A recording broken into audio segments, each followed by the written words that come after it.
Hello ladies and gentlemen, and welcome to the TunerRack YouTube channel. In this channel we work on Subarus, install some cool mods, and guide you through the process. And what we have for you today is an essential mod for anyone that wants to improve the handling, especially the cornering, of their late model Subaru WRX. And as you may have guessed from the background here, we're going to be upgrading our suspension.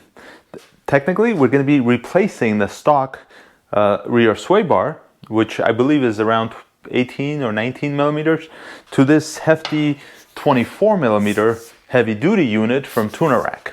This will allow for much flatter handling and much flatter cornering, and it's going to really stiffen up the rear end. And we're going to be installing this upgraded sway bar on a 2019 Subaru WRX.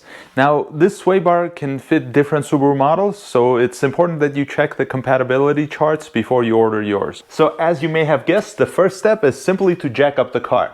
As you can tell, we already did that. We put the car on axle stands so it's securely in place, and we have enough room to move around underneath the car.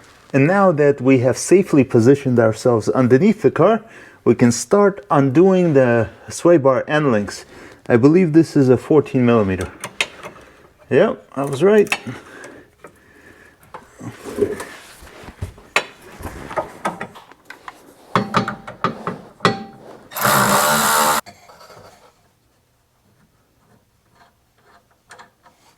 And now we repeat the process for the other side.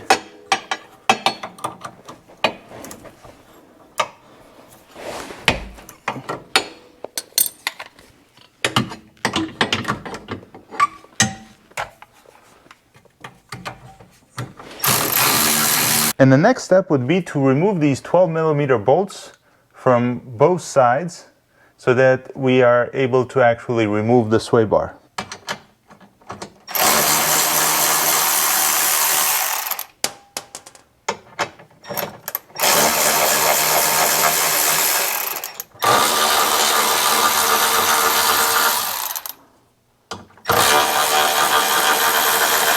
We can finally remove the sway bar.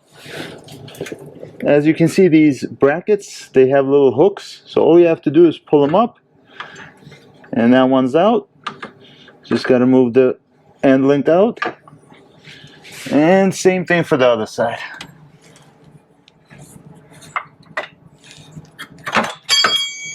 And there it goes. So as they say, out with the old, in with the new. Now, before we start installing the new TunerRack rear sway bar, there are a couple of things we need to take care of first. First of all, you cannot reuse the old rubber bushings. The reason for that is the diameter change.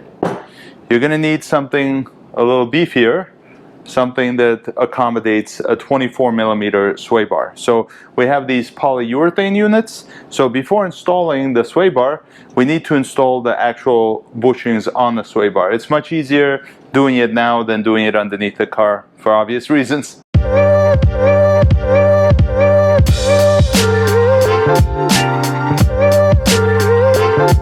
And now we're back underneath the car installing the new sway bar.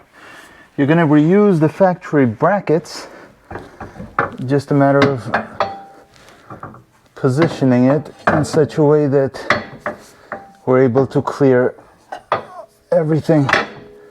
There it goes.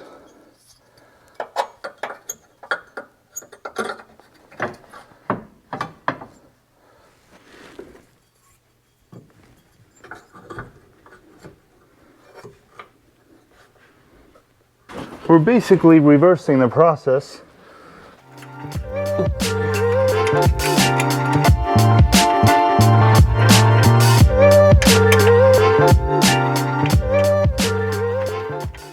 The thing to remember is you want to just tighten them hand tight. As with most things, you want to just tighten it lightly. Do not torque it till everything is in place.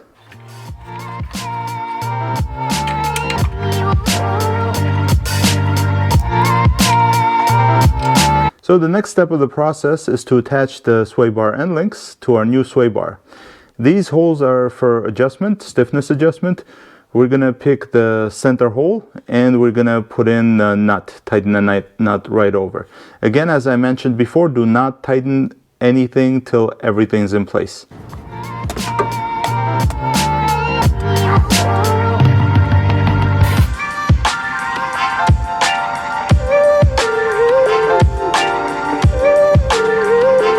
Now that everything is roughly installed, we can start by tightening the 14mm nuts on the actual sway bar links, and then we can tighten the 12mm bracket bolts and torque everything to spec.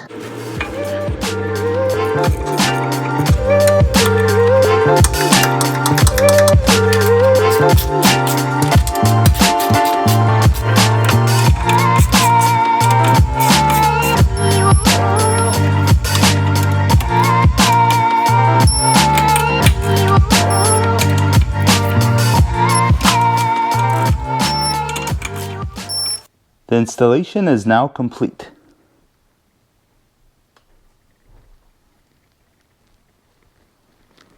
Now, as you can see, it's a fairly simple install. Here are some of the tools we used. I mean, power tools is not a necessity, but it does make the job a little easier. 14mm spanner, a 12 and a 14mm socket, and a little extension. Also, a torque wrench does come in handy. Now, if you're not comfortable doing this type of work, you can farm it out to a professional. However, regardless who does the job, as long as it's installed properly, it should make a world of difference on how the car handles. Now, that's it for us for today. However, we will bring you more cool videos just like this one, and I appreciate you guys watching. Thank you. See you soon.